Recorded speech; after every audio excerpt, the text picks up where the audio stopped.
네. 승차 호출 서비스 타다는 혁신일까요? 약탈일까요? 뭐 이거에 대해서 지금 전혀 상반된 이야기가 나오고 있습니다. 어제 저희가 무소속 김경진 의원과 인터뷰를 했는데요. 김경진 의원은 이 타다는 혁신이 아니라 그냥 불법일 뿐이다. 이렇게 강조를 했죠. 하지만 현장 기업들 쪽에서는 또 정반대의 목소리가 나오고 있기도 합니다. 국내 벤처 스타트업 단체들은 검찰의 기소를 비판을 하면서 정부와 기관이 혁신을 막고 있다 이렇게 호소를 하고 있는데요. 자, 그래서 오늘은 다른 목소리를 듣기 위해서 이분을 연결해 보도록 하겠습니다. 검찰의 타다 기소 이후에 입장문을 낸 곳인데요. 코리아 스타트업 포럼의 최성진 대표 연결을 하도록 하겠습니다. 이 최성진 대표는 대통령 직속 4차 산업혁명위원회 위원을 맡고 있는 분이기도 합니다. 자, 연결을 하죠. 대표님 나와 계시죠? 네, 안녕하세요. 네. 일단 잠깐 이 코리아 스타트업 포럼이라는 곳이 어떤 곳인지 소개 말씀 좀 부탁드릴게요, 대표님. 예, 저희 코리아 스타트업 포럼은 스타트업들이 자발적으로 모여서 만든 사단법인이고요. 네. 현재 한 1,100개 이상의 스타트업들이 모여서 아하. 초기 스타트업부터 유니콘 스타트업까지 함께 모여서 활동하고 있습니다. 알겠습니다. 아무튼 이곳에서 이제 검찰 기소에 대한 입장문을 내셨는데요. 이 기소가 부적절하다고 보시는 이유를 좀 간략히 추려 주신다면. 예, 뭐 현행법 위반 여부는 검찰 판단이 있을 텐데, 네. 또 다르게 생각하는 법조인들도 많이 있고요. 음흠. 저희가 생각하는 문제는 현행법상 위반이냐 아니냐 이 문제 떠나서 크게 두 가지 문제를 지적하고 싶은데요. 예. 이 이슈가 사실은 사회적 논의 과정에 있었습니다. 그래서 정부도 혁신과 상생을 이루는 이제 제도 개편을 하겠다. 음. 국회에서도 네. 법안 개정에 대한 논의가 있었고 저희 스타트업이나 택시업계 모두 이제 그런 논의에 참여하고 있는 과정에서 음흠. 과연 이게 이제 사회적인 해법 마련 이전에 검찰이 기소할 필요성이 있었는가에 대한 네. 문제이고요. 네. 더 큰 문제는 음. 타다는 법을 위반하겠다고 한 적이 한 번도 없었고 음. 현행법에 따라서 우리는 사업을 기획했고 사전에 국토부에 찾아가서 이거 법을 위반하는 것인지도 문의를 했고 네. 서울시나 그동안 이제 경찰도 이제 무혐의로 검찰에 송치했을 정도로 네. 아무도 이것이 위법하다고 그러니까 정부 쪽에서는 한 번도 이야기를 안 했다는 거죠. 어허. 그러면 사업을 하는 입장에서 법을 이제 주무부처의 음. 어떤 법률적 해석 음. 그걸 이제 믿고 이제 사업을 해야 되는데 네. 예측 가능성 측면에서 법을 지켜서 사업을 하겠다고 한 것이 검찰에서 바로 위법하다고 이제 기소를 해버리니까 예. 이게 스타트업 전체적으로 그러면 음. 우리는 누구를 믿고 사업을 해야 되는 거냐 어허. 하는 이슈가 발생하는 거죠. 예. 그러니까 사회적 그 합의를 좀 기다려 볼 수도 있었던 것 아니냐라는 문제 제기하고 불법인지 아닌지 당국에 문의까지 하고 했는데 그때는 아무 문제가 없다고 했는데 이제 와서 이러면 어떡하느냐 이런 그 요지이신 것 같은데요. 네, 맞습니다. 네, 알겠습니다. 그런데 이 시각은 어떻게 보세요? 이제 이것이 과연 이제 혁신 성장의 견인차가 될 수 있느냐 없느냐의 문제가 이제 있는 것 같은데 네. 어제 저희하고 인터뷰했던 무소속의 김경진 의원은 이 타다 서비스에는 혁신이라고 하는 게 없다. 그냥 렌터카로 택시 영업하는 것뿐이다. 이렇게 그 평가를 했거든요. 어떻게 네. 네. 받아들이세요? 그 부분은 예, 저도 여러 차례 김경진 의원님 이야기 들었는데요. 네. 이제 할 말이 많지만 요약해서 말씀드리면 네. 혁신이라는 게 이제 꼭 거창한 거는 아닐 수 있습니다. 그래서 네. 우리 주변에서 문제를 발견하고 음흠. 그거를 해결하는 것이 곧 혁신인데 네.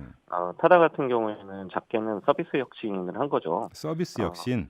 예예. 택시보다 비싸지만 예. 이용자들이 호응하고 있잖아요. 예. 그러니까 혁신이 전혀 없었다면 음. 이미 법으로 가로막기 이전에 시장에서 퇴출됐을 거라는 거죠. 그래서 그런 네. 부분이 있고 좀 음. 더 크게는 이제 지금이 이제 데이터 테크놀로지 시대라고 하지 않습니까? 그래서 네네.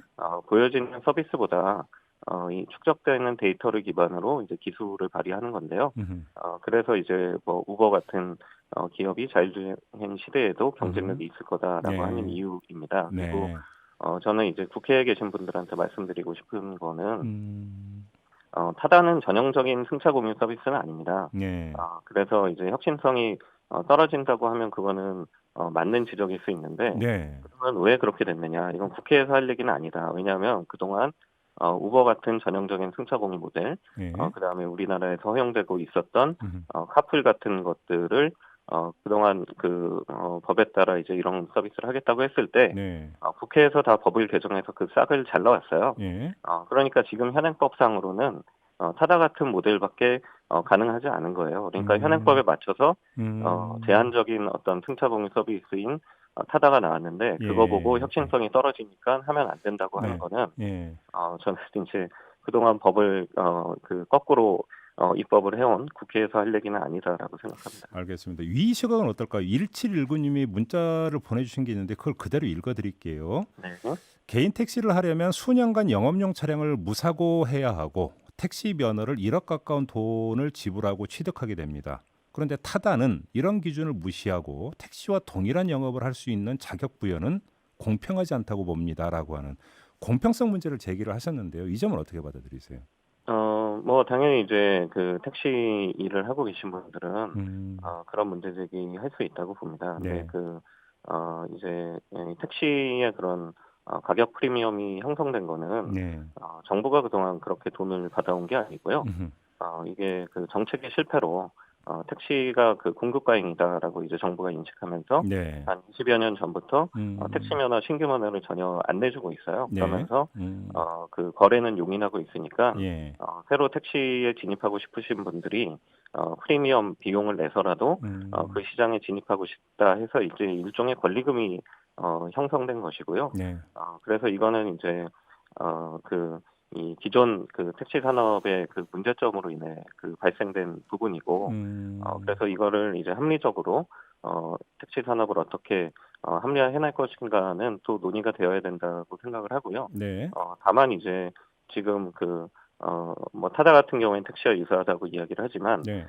스타트업들이 하고 싶은 서비스는 택시와 유사하지 않은 좀 혁신적인 모델들을 많이 시도하고 싶은 부분들이 있습니다. 그래서 이런 것들을 기회를 열어주면서 택시 산업의 과의 상생이라든지 그런 문제, 공정 경쟁의 문제는 다른 나라들도 이런 고민을 하면서 제도적으로 여러 가지 해법들을 내온 것들이 있기 때문에 네. 우리도 그런 이제 제도적인 해법을 통해서 해결해야 된다고 생각합니다. 그러면 지금 대표님 말씀을 좀 정리를 하면 오히려 낡은 법과 제도가 혁신 성장, 혁신 모델을 가로막고 있는 게 문제의 본질이다. 이렇게 보시는 건가요? 그렇습니다. 그래요. 그러면 이 낡은 모델, 그러니까 낡은 법과 제도를 바꿔야 되는 게 정치권인데 오히려 정치권이 지금 걸림돌이 되고 있다고 보시는 거고요. 예. 그 정부와 국회가 역할을 해줘야 되는데, 네. 이게 어떤 사회적 갈등의 뒤에서, 음. 그러니까 사실 우리나라에서 택시와 관련돼 가지고 의미 있는 그 혁신 서비스가 그러니까 시장에 영향을 줄 만큼 등장하지 않았거든요. 타다만 해도 사회적으로 큰 논란이 됐지만 택시가 지금 전국에 25만 대가 있는데 그거 1%도 안 되는 거고요. 이전에 카풀이나 이런 것도 다 마찬가지였습니다. 그러니까 대표님 사실은 그 최근에 이미 예. 그 하나만 지금 시간이 없어서 한 1분 정도밖에 없는데 짧게 요것만 그럼 여쭤볼게요. 데이터 3법이 그러니까 혁신 성장에 중요하다는 이야기를 많이 하던데 맞습니까? 네네. 지금 국회에서 처리가 안 되고는 이게 빨리 처리된다는 주장이 맞는 주장입니까? 이게 어떻게 예. 직접적으로 연관이 되는 걸까요? 데이터 3법 같은 경우에는요. 예. 그 모든 산업에 영향을 미칩니다. 그러니까 모든 산업이 이제 데이터를 다루는 산업이기 때문에 네네. 그런데 우리나라는 이제 그 데이터의 보호와 활용을 균형 있게 다뤄야 되는데 예. 그동안 너무 보호에 치우쳐서 예. 제대로 활용할 수 없게 만들었기 때문에 이 예. 부분은 좀 꼭 통과돼야 되는 부분이라고 생각하고 있습니다. 알겠습니다. 여기 이렇게 되면 개인의 정보 이런 이야기는 좀 따라붙는데 이건 따로 시간 내서 한번 토론을 해야 되는 그런 문제인 것 같고요. 네네. 알겠습니다. 자, 대표님 말씀 여기까지 듣도록 할게요. 고맙습니다. 네, 감사합니다. 네, 지금까지 코리아 스타트업 포럼의 최성진 대표와 함께했습니다. 이슈의 핵심을 꿰뚫는 예리한 시선, 믿고 듣는 진품 시사 김종배 시선 집중.